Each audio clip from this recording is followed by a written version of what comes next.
Hello, everybody, and welcome to the Zero Hour. It was Election Day. America goes to the polls. Da, da, da, da, da, da, da, da. And we have the results, and so do you. Republicans take the Senate, and perhaps coincidentally, weed is legal in the nation's capital. That's good because a lot of people there are going to need it. Now, I don't indulge myself, but I do have to say to my friends on the Hill, smoke them if you got them.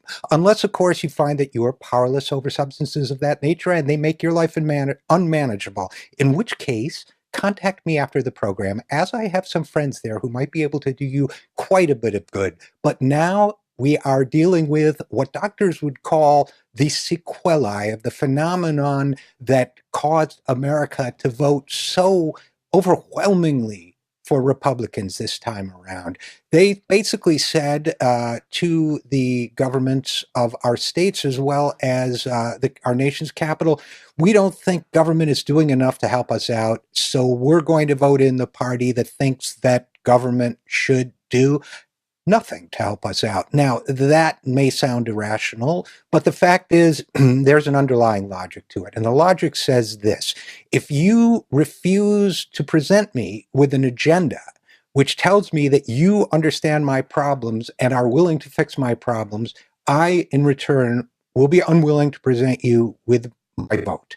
That is something that Democrats of the centrist variety need to understand, and they need to understand it very well. You know, I'm already hearing dismissive and contemptuous talk from people inside the Democratic Party, which bugs me.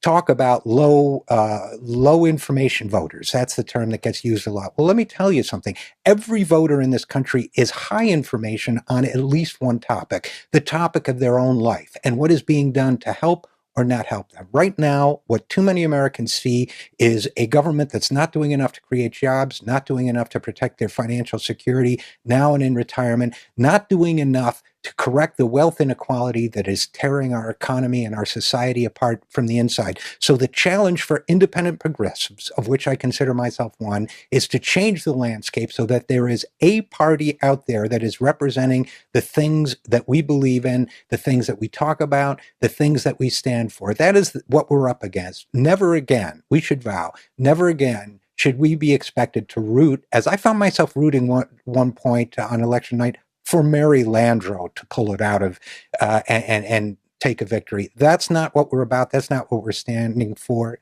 We should demand more. I'm Richard RJ Eskow, and this is the Zero Hour.